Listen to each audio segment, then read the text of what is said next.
আসসালামু আলাইকুম, very good morning from Beijing.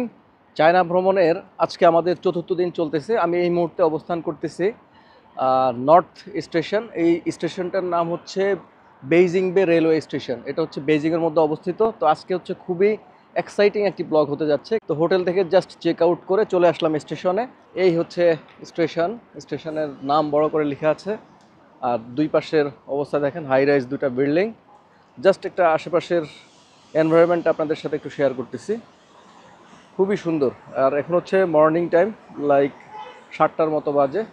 চায়নাতে প্রত্যেকটি পর্যটন এরিয়াতে খুব চেকিং চলে এবং এখানে পাসপোর্টে স্ক্যান করে এন্ট্রি নিতে হবে। আমরা এখন এন্ট্রি নিচ্ছি, এখানে সব কিছু অফ করে ক্যামেরা, তারপর ঢুকতে হবে। এখানে রেলওয়ে স্টেশন হচ্ছে একদমই এয়ারপোর্টের মতো টোটাল সিস্টেম। দেখেন এই কর্নারে খুব ভালোভাবে চেক করে।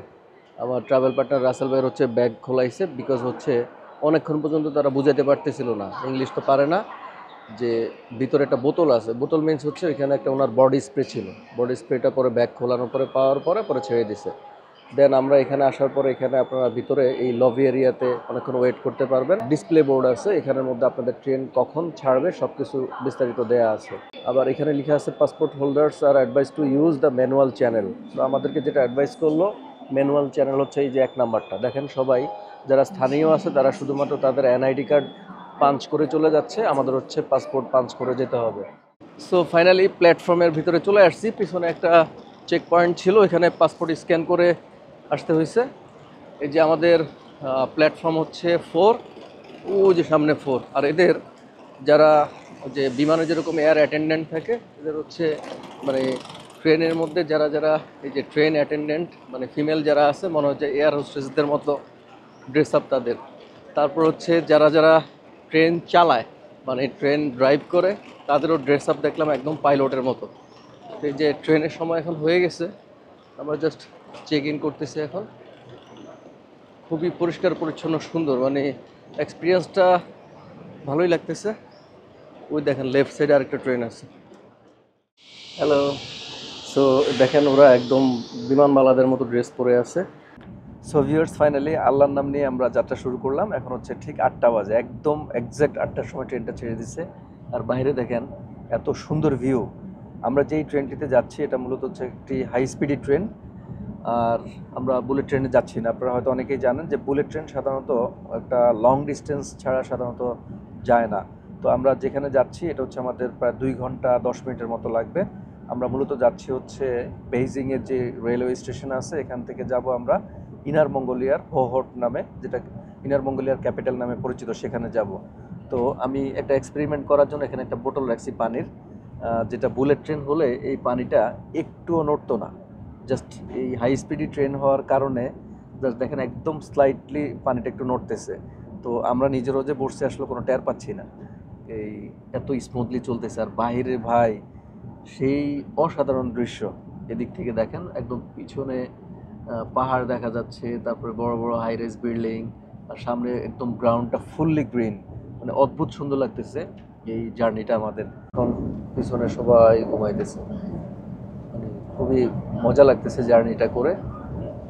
আর এই ট্রেনে আমাদের ভাড়া পড়ছিল হচ্ছে বাংলাদেশি টাকায় 4,000 টাকা, আর ওদের আরএমবি হচ্ছে 235 আরএমবি। আপনারা চায়নাতে ঘুরতে আসলে যেই কোনো ট্যুরের জন্য প্যাকেজ করতে পারেন, সেটা হচ্ছে trip.com-এর মাধ্যমে আপনারা বুকিং করে ঘুরতে পারেন। সেটা সবচেয়ে ইজিয়েস্ট ওয়ে, কারণ এখানে ভাষাগত একটা প্রবলেমের কারণে সব জায়গায় একটু হ্যাসেল করতে হয়। তো এই জন্য চেষ্টা করবেন ট্রেনের টিকিট, এয়ার টিকিট, হোটেল টোটেল সব কিছু trip.com-এর মাধ্যমে আপনার ইচ্ছা করলে করতে পারেন।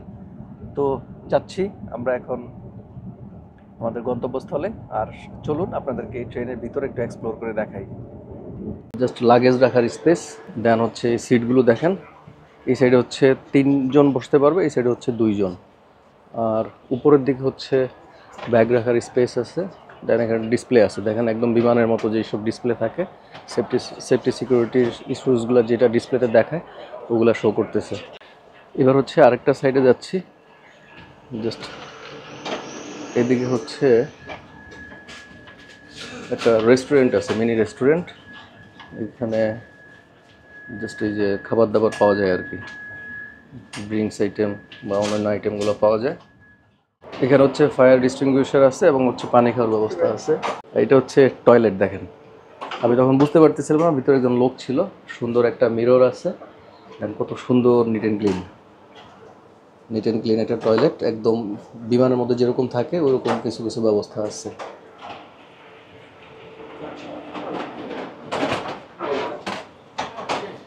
আমাদের সামনে কিন্তু এরকম ডিসপ্লে আছে দেখেন, আবার পাশাপাশি এখানে ওয়্যারলেস ওয়াইফাই কানেকশানও আছে, ওয়্যারলেস ইন্টারনেট সার্ভিস ওই যে লেখা আছে ইংলিশে। তারপরে সামনে হচ্ছে এরকম টেবিল আছে, ছোট্ট মিনি টেবিল, এখানে জিনিসপত্র রাখা যাবে। আর তো লাগেজ স্পেস তো আছেই। এমন সুন্দর একটা জার্নি আর কফি না খেলে কি হয়। একটা কফি নিচ্ছি, এই কফিটার প্রাইস হচ্ছে প্রায় 18 RMB, যেটা বাংলাদেশি টাকায় 325 টাকার মতো পড়ছে। তো জার্নিটাও ফিল করতেছি আর কফি কফি খাইতেছি, আলহামদুলিল্লাহ ভালোই লাগতেছে। হ্যালো, আলহামদুলিল্লাহ ফাইনালি একদম ঠিক অন টাইমে চলে আসছি এই হোহট। এখানে আসতে প্রায় একদম 2 ঘন্টা 10 মিনিটের মতো লাগছে, একদম এক্স্যাক্টলি দেখেন। আর ওয়েলকাম ফ্রম হোহট, ইনার মঙ্গোলিয়া। এই যে ট্রেন স্টেশনটা দেখেন, হোহট ইস্ট রেলওয়ে স্টেশন সামনে লেখা আছে। তো এই হোহটে হচ্ছে এই প্রথম জার্নি বা প্রথম আসলাম, এবং আপনাদের ইনশাল্লাহ এখানে 3 দিন ঘুরিয়ে ঘুরিয়ে দেখাবো। এটা হচ্ছে স্টেশনের ভিতরের অবস্থা দেখেন, এদিক দিয়ে মূলত হচ্ছে এক্সিট করতে হয়। দেখেন কত সুন্দর এবং নিট অ্যান্ড ক্লিন একটা রেলওয়ে স্টেশন, মানে কোনো অংশে কম না যে একটা এয়ারপোর্টের মতো মনে হচ্ছে না। এক্সিট এরিয়াতে এখানে দেখেন কতগুলো ট্যাক্সি জাস্ট ওয়েট করতেছে, যে আমরা এখন যাচ্ছি ট্যাক্সি হায়ার করার জন্য। কোনো অংশেই কম না, মানে একদম পুরা এয়ারপোর্টের মতো লাগতেছে, এত নিট অ্যান্ড ক্লিন। মানে আমি বারবার কনফিউজড হয়ে যাচ্ছি, এটা কি এয়ারপোর্ট নাকি railway station. So finally taxi ক্যাবে উঠে পড়লাম। একদম হোহটের ফার্স্ট ইমপ্রেশন সত্যি অদ্ভুত সুন্দর, খুবই নিট অ্যান্ড ক্লিন একটা সিটি। তো এখানে আসার পরে একটু ঠান্ডা ঠান্ডা ফিল হচ্ছে। জানি না এদের ওয়েদার কি এরকম ঠান্ডা কিনা, আর আমারও একটু ঠান্ডা লাগছে, কালকে অনেক রোদের মধ্যে ঘুরছিলাম, এই জন্য রোদে গরমে সব কিছু মিলে ঠান্ডা লেগে গেছে, শরীরে একটু টায়ার্ড বা একটু খারাপ লাগতেছে। যাই হোক, এখন হচ্ছে আমরা আমাদের যে স্টেশন আছে স্টেশন থেকে হোটেলের দিকে যাচ্ছি। এদিক থেকে গাড়িতে দেখাচ্ছে প্রায় 3 কিলোর মতো, আর ভাড়া হচ্ছে আসলে মিটারে যা আসে তাই অ্যাপ্রক্সিমেট, তাও অনুমান করতেছি আমরা যে 30 থেকে 40 RMBর মতো আসবে। খুবই নিট অ্যান্ড ক্লিন রাস্তা, ঠিক আমরা বেজিংয়ে যে ছিলাম ঠিক বেজিংয়ের মতোই, বাট এটার ইমপ্রেশনটা আরও ভালো লাগতেছে সব কিছু মিলে। এখন ওয়েদার কি এরকমই নাকি আসলে একটু মেঘলা ওয়েদার তা বুঝতেছি না, তবে ফার্স্ট ইমপ্রেশনটা আসলে ভালোই লাগছে। রেলওয়ে স্টেশন থেকে ফাইনালি ট্যাক্সিতে করে আমাদের হোটেলের সামনে চলে আসছি। স্টেশন থেকে আমাদের হোটেলের দূরত্ব প্রায় 1.5 কিলোর মতো, মানে আসতে কত 7-8 মিনিট সময় লাগছে। আর এখান থেকে ভাড়া হচ্ছে 9 RMB আসছে। 9 RMB হচ্ছে একদমই কম, ধরেন 100 টাকার মতো প্রায়। এ হচ্ছে আমাদের হোটেল, দেখেন বিশাল বড় একটা হোটেল। এ হচ্ছে আমাদের হোটেল, বিশাল বড় একটা হোটেল। আর পাশের এরিয়াটা দেখেন খুব সুন্দর। এ হচ্ছে হোটেলের একদম সামনে হচ্ছে মেইন রোড, খুবই সুন্দর লাগতেছে, পাশে একটা ওভারব্রিজ আছে। তো চলুন আপনাদের হোটেলের ভিতরে গিয়ে একটা হোটেলের রুম ট্যুর দিই। তো এটা হচ্ছে আমাদের হোটেলের লবি এরিয়া, আমি এখন আছি 8 তলাতে। আমাদের রুম নাম্বার হচ্ছে 8806। রুমে একদম ফার্স্টে ঢুকলেই লেফট সাইডে ছোট্ট একটা ফ্রিজ এবং একটা শেলফ আছে। তারপর হচ্ছে হাতের রাইট সাইডে হচ্ছে ওয়াশরুম, খুবই নিট অ্যান্ড ক্লিন একটা ওয়াশরুম, হাই কমোড, বড় একটা মিরর। তারপর হচ্ছে ওয়াশরুমে যেসব অ্যামেনিটিসগুলো থাকে কমপ্লিমেন্টারি সবই আছে, যেখানে হেয়ার ড্রায়ার আছে, টাওয়েল আছে। এই পাশে হচ্ছে গোসল করার প্লেসটা হচ্ছে অনেক বড়। ওয়াশরুমের ঠিক পাশেই বিশাল বড় একটা মিরর আছে।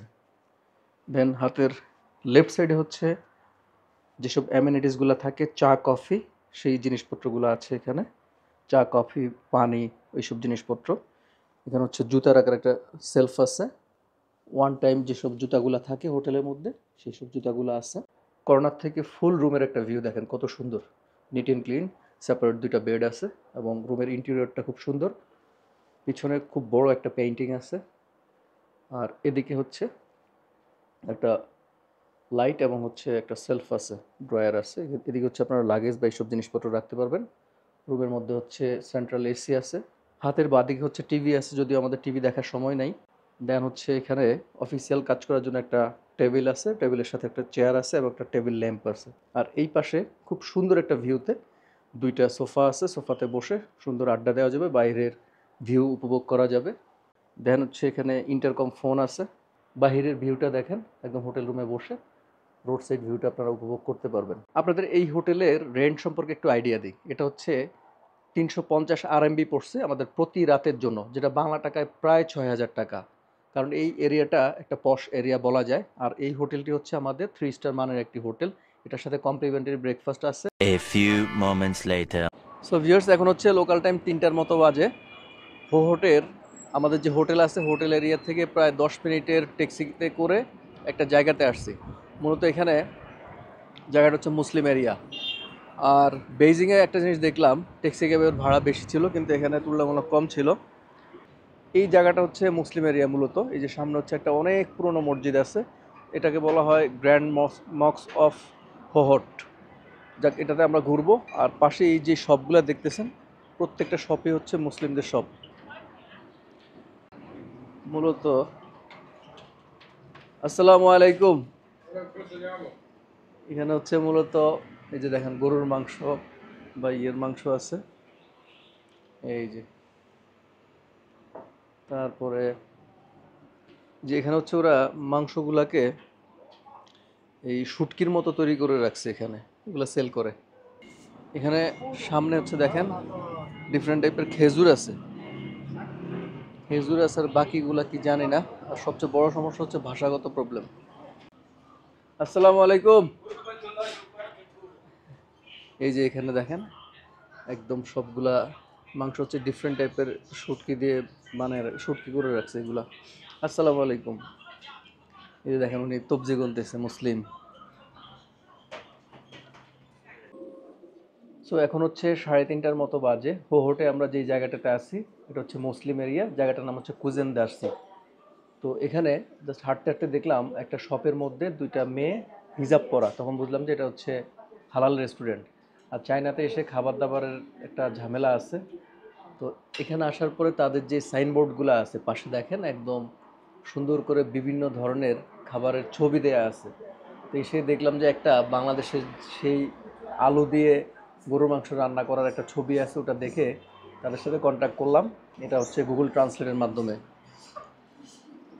পরে এই যে দেখেন, পরে এটা তারা মেক করে দিছে। এটা হচ্ছে মূলত পটেটো, মানে আলু, গরুর মাংস এবং হচ্ছে ক্যাপসিকাম আছে আর রাইস। তো এটা প্রাইস নিছে হচ্ছে 20 আরএমবি, যেটা বাংলাদেশি টাকায় প্রায় 300 টাকার থেকে একটু বেশি। দেখি একটু খায়া দেখি। বিসমিল্লাহ। বাংলাদেশের সাথে 100% কম্পেয়ার করলে চলবে না, বাট স্পাইসি আছে, মজা মজা পাইছি। আমরা বলছিলাম যে একটু স্পাইসি করে দিতে। তো লাঞ্চ শেষ করে চলে আসছে এখানে মসজিদের সামনে। এই হচ্ছে মসজিদের এন্ট্রি গেট। দেখেন অনেক পুরনো মসজিদ। এই মসজিদটি প্রায় 400 বছরের পুরনো।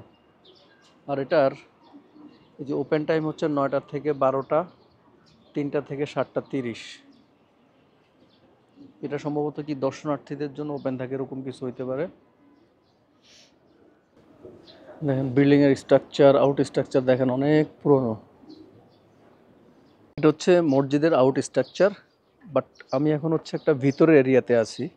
এখানে 4টা 5টা কক্ষ আছে, এগুলো হয়তো মসজিদের সাথে সাপোর্টিং কোনো ঘর হবে।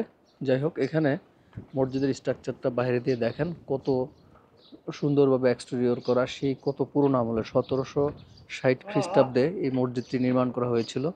তো অনেকে এখানে এসে ছবি তুলতেছে এবং অনেকে ফটোগ্রাফি করতেছে, কারণ অনেক পুরনো। তো বলা হয় যে এই হোহটের এই জায়গার এই মসজিদটি এখানের মধ্যে সবচাইতে বড় মসজিদ, এবং তাদের এই জায়গাটা হচ্ছে এক প্রকার ল্যান্ডমার্কও বলা যায় এই মসজিদটি। এই যে আরেকটা ভবন। আর এই মসজিদের ঠিক সামনের সাইডে হচ্ছে এখানে অনেকগুলা শপ আছে।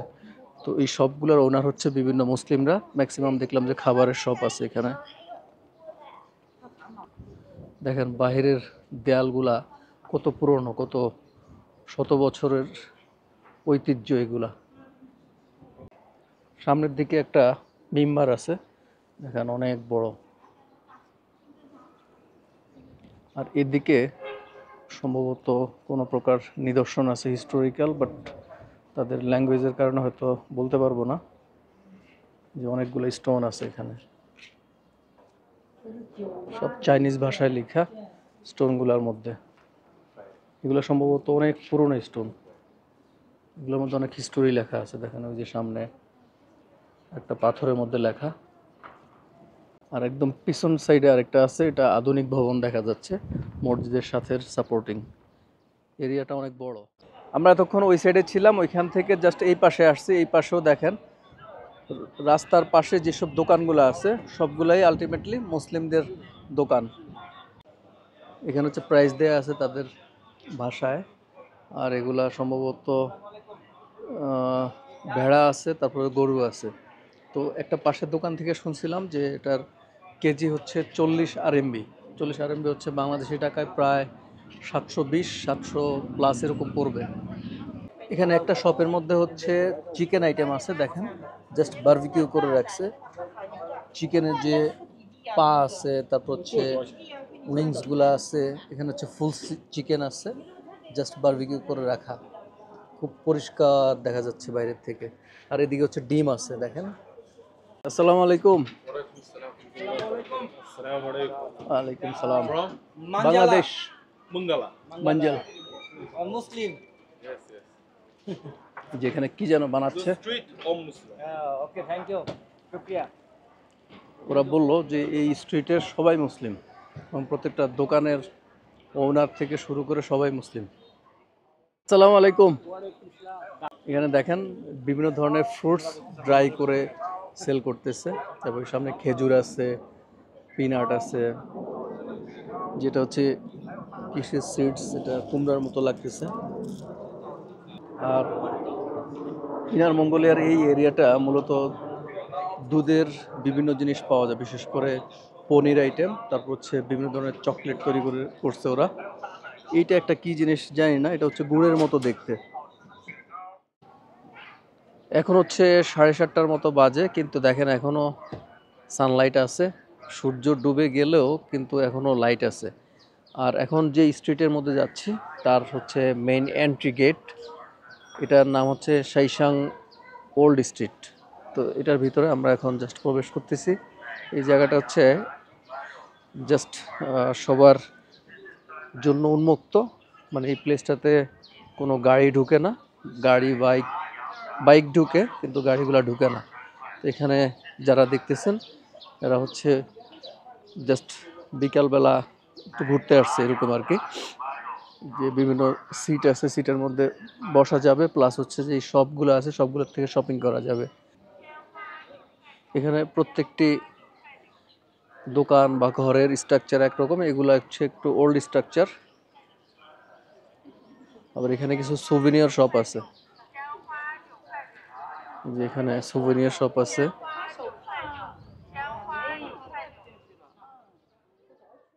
দেখতে দেখতে আমাদের এই এপিসোডটির সময় শেষ হয়ে এসেছে। তো আমি চেষ্টা করেছি আজকে সেই বেইজিং থেকে এই ইনার মঙ্গোলিয়া কিভাবে ট্রাভেল করেছি এবং কোন হোটেলে উঠেছি, হোটেলের ভাড়া কত, ট্রেনের ভাড়া কত, এবং হচ্ছে এখানের এই হোহটের কিছু দর্শনীয় জায়গা, বিশেষ করে হিস্টোরিক্যাল প্লেস আপনাদেরকে ঘুরিয়ে দেখানোর চেষ্টা করেছি। তো ইনশাল্লাহ আগামী 2 দিন এই ইনার মঙ্গোলিয়াতে থাকবো। ইনার মঙ্গোলিয়ার কিছু দর্শনীয় জায়গা আপনাদের সামনে সিরিজ আকারে তুলে ধরার চেষ্টা করব। তাহলে ভিডিওটি আর দীর্ঘায়িত না করে এখানে শেষ করতেছি। সবাই ভালো থাকবেন, সুস্থ থাকবেন এই কামনা করতেছি। আল্লাহ হাফেজ, আসসালামু আলাইকুম।